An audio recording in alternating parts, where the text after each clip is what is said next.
So, here we have it. The man, the myth, the legend himself, Deathsaurus. Was he worth the wait and the 200-something bucks? Well, yeah, but there's a few aspects here that I'm actually kind of disappointed by. Hey stars, Tiv here, now let's get into it. First of all, appearance-wise, Deathsaurus really does look immaculate in robot mode, especially with tiger breast equipped in his chest. Honestly, I think you really kinda need to have tiger breast in there. That said, one thing I'm concerned about is the fact that the gold portions of the figure are very clearly vacuum metallized plastic, which does not bode well for Deathsaurus' longevity. When it comes to articulation, Deathsaurus is actually more posable than his rival, in either the Star Saber or Victory Saber forms. He's got lots of ratchets, fantastic range of motion, he's got 360 arm and basically leg movement, fantastic spreads with the legs, and, he can T-pose. And most of this does kind of carry over into Beast Mode. Now, for his accessories, I have to admit, I'm not the biggest fan of the living metal destroying cannon. Even if it basically looks like the Unmaker from Doom, you just really don't have that many posing options with it. However, with his scimitar, tail shield, and mace, they're all fantastically imposing. Eagle Breast makes for either a fantastic winged companion or a pretty fun dual laser gun. Tiger Breast, though, he requires you to sacrifice the ornamentation and absolute look that he gives Deathsaurus to make a bow. And the bow doesn't even attach the same way as the other accessories. He does make a fun little tiger minion, though. Here's both of those little minions on a turntable real quick. And I know it's unavoidable, but both Deathsaurus' chest without either of the breast animals in it and his eagle breast only look are pretty plain. More importantly, though, with the accessories, I want to talk about these hands. He's got unique slots type connectors, which means he can't really share weapons with anybody.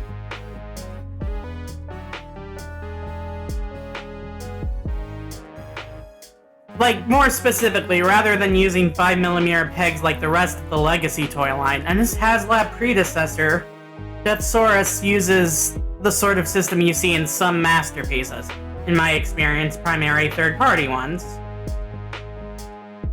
which makes him really sort of overly self-contained in terms of the accessories.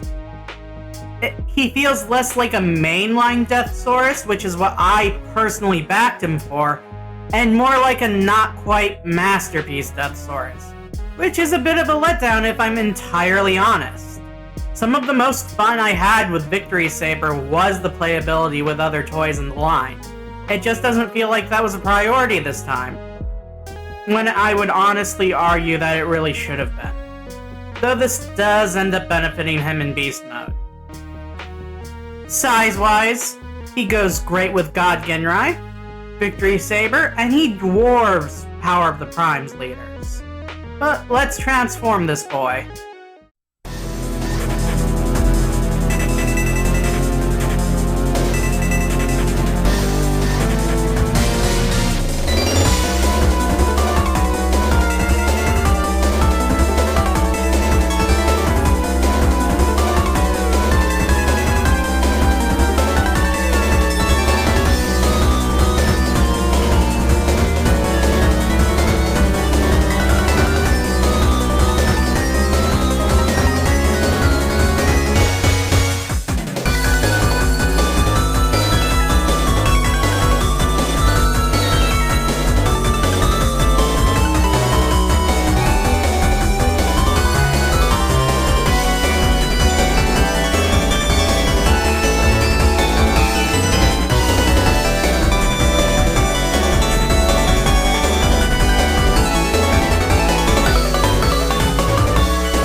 So the transformation is honestly pretty impressive and a lot of fun.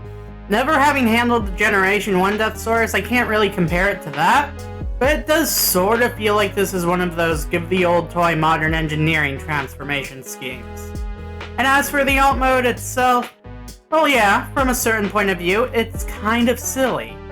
But it's an imposing kaiju form, with blast effect capabilities in the mouth. And even more wing articulation. Well, I say more, it's just more noticeable here. He's the most comparable to Gigan in terms of kaiju, and due to the unique attachment method, he's actually able to use most of his accessories in beast mode as well, even the big frag you to hell cannon.